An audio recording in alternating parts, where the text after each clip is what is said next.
Om Swastiastu, perkenalkan nama saya Ida Bagus Gede Wiragasandi.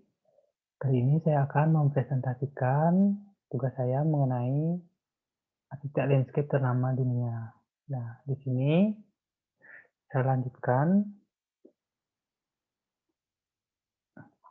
Nah, di sini saya memilih Catherine Gustafson sebagai arsitek yang menurut saya memiliki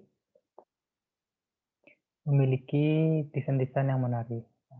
Desain Catherine Gustafson ini adalah arsitek landscape Amerika.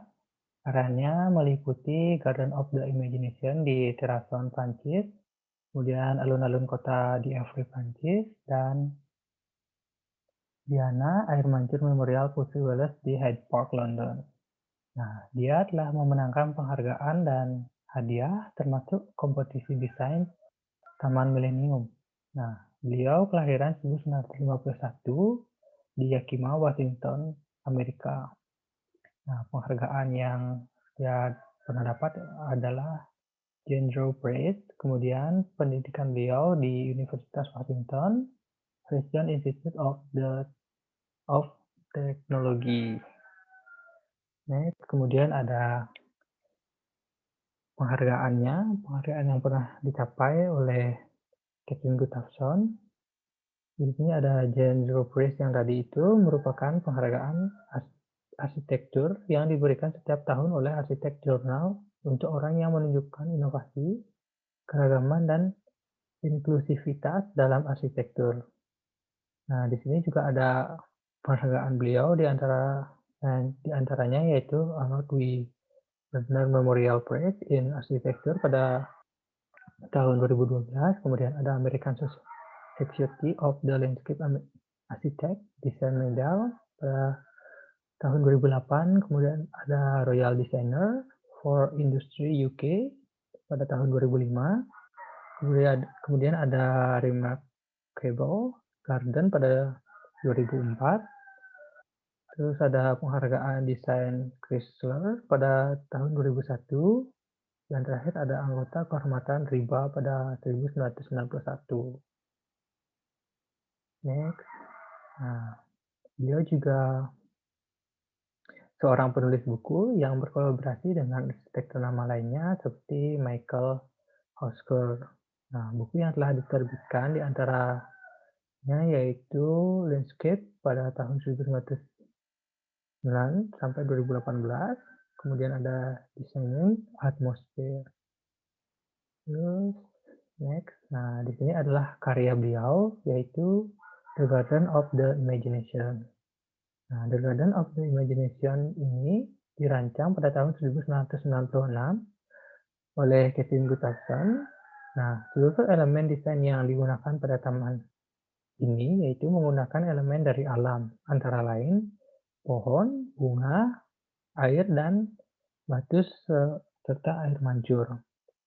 Nah, pemilihan elemen alam pada taman ini memiliki makna yang cukup spesifik, yaitu untuk menceritakan perjalanan umat manusia dari alam pertanian menuju perkotaan. Oleh sebab itu, dipilihlah elemen yang dekat dengan alam untuk mempertegas makna dari The Garden of the Imagination. Nah, unsur-unsur yang saya tangkap dari desain beliau yaitu ada unsur garis, seperti garis horizontal. Nah, penggunaan garis horizontal dilihat dari peletakan tempat duduk yang berbentuk garis horizontal sehingga menimbulkan kesan yang luas, melebar, dan besar. Next, ada garis lengkung. Nah, penggunaan garis lengkung terletak pada bentuk jalan yang dibuat melengkung sehingga terlihat menarik dan dinamis. Jika ada garis vertikal, nah penggunaan garis vertikal terletak pada penggunaan bahan alam seperti pohon yang ada di taman ini. Terus ada ruang. Nah, di sini ruang terbuka, penggunaan lebih bersifat terbuka, tempat tumbuh tanaman, kemudian baik yang tumbuh secara alamiah maupun yang ditanam dengan sengaja. Kemudian ada warna. Nah, warna yang paling terlihat yaitu pastinya warna hijau yang di yang di, diambil dari warna tumbuhan tersebut. Penggunaan elemen alam yang mengenakan pada penghijauan. Jadi warna hijau yang sangat identik dengan taman ini.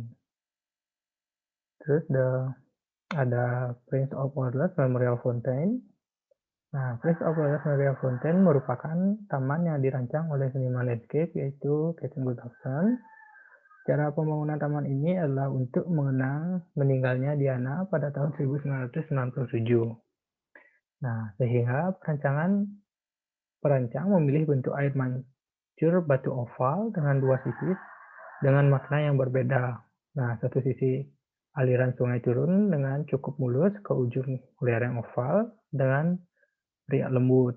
Jadi tidak ada halang-halangan. Kemudian sisi lainnya terdiri dari berbagai anak tangga, anak sungai, lengkungan, dan bentuk lainnya sehingga air bermain dengan cara yang menarik saat mengalir ke kolam yang tenang di bagian bawah. Nah, kedua sisi itu dimaksudkan untuk menunjukkan dua sisi kehidupan Diana, yaitu pada saat berbahagia dan kekacauan. Unsur yang digunakan pada taman ini yaitu ada garis lengkung. Nah, penggunaan unsur garis lengkung terletak pada bentuk kolam serta bentuk jalan yang melengkung, sehingga hal ini membuat taman terlihat menarik. Terus ada garis vertikal. Penggunaan unsur garis vertikal terlihat pada penggunaan unsur alam berupa pohon ada di taman ini. Kemudian ada ruang, pastinya ruang terbuka. Nah, penggunaan lebih bersifat terbuka tempat tumbuh tanaman, baik yang tumbuh tanaman secara alamiah maupun juga secara disengaja.